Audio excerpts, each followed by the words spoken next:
Chers frères et sœurs bien-aimés de Dieu, j'ai foi que vous allez super bien et que mes salutations vous trouvent en très bonne santé. Aujourd'hui, nous allons passer à un autre niveau de révélation dans la connaissance du Christ pour ce qui concerne notre santé et la santé de Dieu en nous. Et le thème d'aujourd'hui, l'épisode d'aujourd'hui qui est l'épisode 10, c'est « Ne dis plus tes problèmes à Dieu ».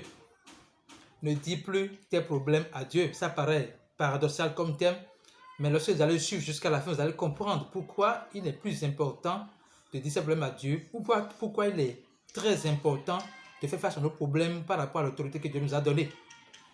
Alors nous allons voir déjà dans Genèse 1, verset 28, l'autorité que Dieu a donnée à l'homme sur la terre. Jésus dit, Dieu l'a béni et dit, « Soyez féconds, multipliez, remplissez la terre et la sujettissez.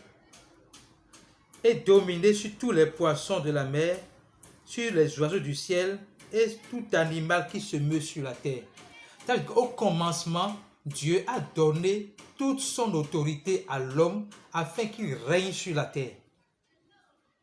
Donc l'homme est appelé au commencement à régner sur la terre, à dominer la terre, pas à se faire dominer, mais à dominer. Mais pour que l'homme domine, l'homme doit rester soumis à Dieu. L'homme doit rester confiant dans la parole que Dieu lui a donnée. Et souvenez-vous qu'au milieu du jardin d'Éden, il y avait l'arbre de la connaissance l'arbre de la connaissance du bien et du mal, et l'arbre de la vie éternelle, qui représentait en fait en typologie Jésus-Christ. Et on voit cela dans le livre de Révélation, Apocalypse. Alors, le diable, déguisé sous la forme de serpent, est venu voir Ève, donc Adam, pour dire mangez ce fruit. Donc, ils ont mangé le fruit. Mais voilà, en mangeant le fruit, ils sont en train de dire quoi? Dieu, je n'ai pas confiance en toi. Diable, j'ai confiance en toi. Et donc, ils ont donné toute leur autorité au diable. En désobéissant à Dieu dans le fait, en montrant leur incrédulité à l'égard de Dieu dans le fond, en rejetant l'arbre de vie dans le vrai, donc Jésus-Christ, ils ont donné toute l'autorité que Dieu lui a donnée. Ils ont tout donné au malin, au diable. Maintenant, Dieu est fidèle à lui-même. Et par rapport à sa fidélité à lui-même, il décide de racheter l'homme. Donc le péché d'Adam qui conduit donc à la séparation avec Dieu, donc à la mort spirituelle, Dieu veut restaurer l'homme dans son autorité. Alors, par amour pour nous, il envoie Jésus-Christ qui a souffert pour nos péchés, qui est mort pour nos péchés, qui a été enseveli et qui est ressuscité pour notre justification. Alléluia. Alors, quiconque croit que Jésus est le Christ, quiconque croit que Jésus a accompli l'œuvre salvatrice à la croix, reçoit l'autorité que Dieu lui a conférée. Il reçoit instantanément l'autorité que Dieu lui a conférée par la foi. Et Jésus a démontré cela, a expliqué cela dans les Écritures. Nous allons voir rapidement Luc verset 10, 19, Luc 10, 19, Luc 10, 19, Luc 10, 19, voilà, Luc 10, verset 19, il dit ceci. « Voici, je vous ai donné le pouvoir de marcher sur les serpents, sur les scorpions et sur toute la puissance de l'ennemi, et rien ne pourra vous nuire. Je vous ai donné, pas je vous donnera. » Chers frères et sœurs, si vous croyez que Jésus est le Christ, vous avez déjà le pouvoir de marcher sur toute la puissance de l'ennemi et rien ne pourrait vous nuire. C'est une garantie que Dieu vous donne. C'est une garantie que Jésus vous donne. Je vous ai donné le pouvoir de marcher sur toute la puissance de l'ennemi. Et l'une des ruses de l'ennemi, c'est la maladie. C'est la maladie. Donc, Dieu vous dit, je t'ai donné la puissance de marcher sur toute forme de maladie, de dominer sur toute forme de maladie. C'est la garantie que Dieu vous donne. C'est une garantie, ce n'est pas une promesse, parce que c'est déjà accompli. Et pour que vous ne croyez pas qu'il n'est pas vrai, qu'il n'est pas sincère, qu'il n'est pas constant, il a répété ailleurs. On va lire Marc 11, verset 23. Marc 11, verset 23, c'est un verset que j'adore.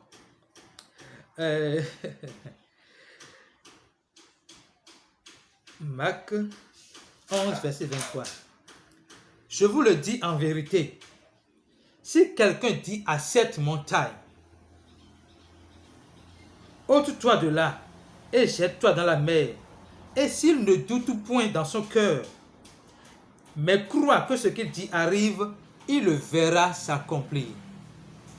Notez que c'est une métaphore. La montagne ici peut représenter les maladies. La montagne peut représenter les défis. Ça peut représenter les pauvretés. Ça peut représenter les conflits. Ça peut représenter la division.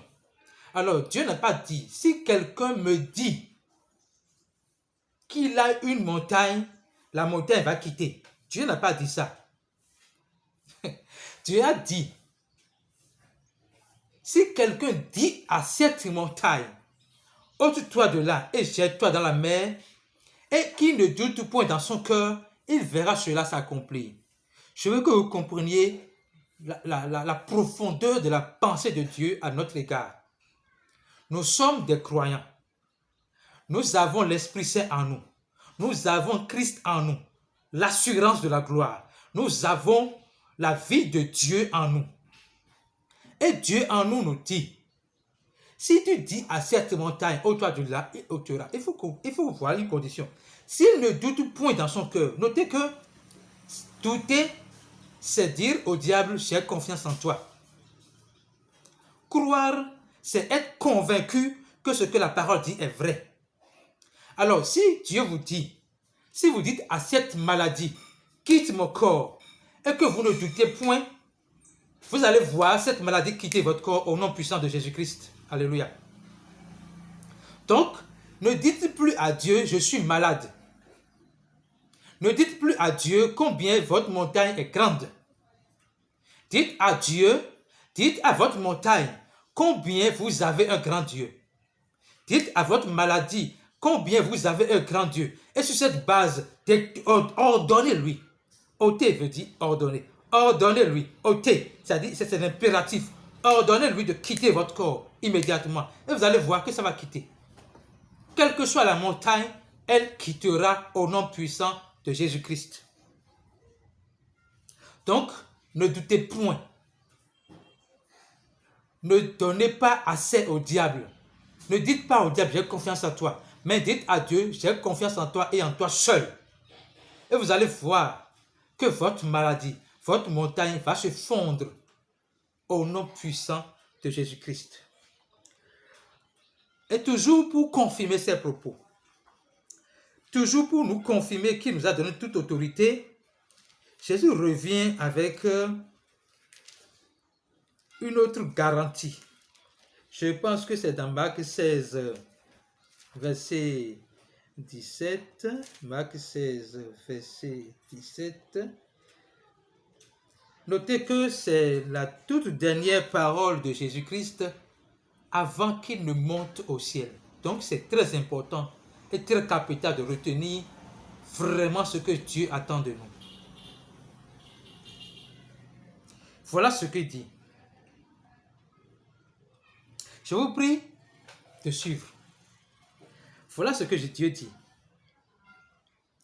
Il dit, verset 17, « Voici les miracles qui accompagneront ceux qui auront cru. » Notez, voici les miracles qui vont accompagner ceux qui vont croire que Jésus-Christ est mort pour le péché, qu'il est enseveli, puis ressuscité des morts pour la justification. Voici les miracles qui vont les accompagner. En mon nom, au nom de Jésus-Christ, ils parleront de nouvelles langues. Aïe, aïe, aïe. Au nom de Jésus-Christ, Ils chasseront les démons. Au nom de Jésus-Christ, ils saisiront les serpents. Et s'ils boivent quelques boiveuses mortelles, ça ne leur fera aucun mal. Au nom de Jésus-Christ, ils imposeront les mains aux malades et les malades seront guéris. Donc, parce que vous avez cru, vous avez la capacité d'imposer les mains aux gens. Ça veut dire que vous avez, pour avoir la capacité d'imposer les mains aux gens pour qu'ils soient guéris, ça veut dire que vous avez la puissance de guérison en vous. Vous avez la puissance de guérison en vous. Donc, il n'a pas dit que c'est vous qui allez accompagner les miracles. Le croyant n'est pas celui qui court derrière les miracles, parce que c'est lui le porteur des miracles. Alors, si vous croyez que Jésus est le Christ, vous avez la puissance de résurrection et de vie en vous pour guérir les malades, pour vous guérir vous-même, mais pour guérir d'autres malades. Et je déclare dans le nom de Jésus-Christ, qui vous donne la confiance absolue dans sa parole, qui vous donne la certitude absolue dans sa parole et vous permet d'opérer à une autre dimension au nom puissant de Jésus-Christ.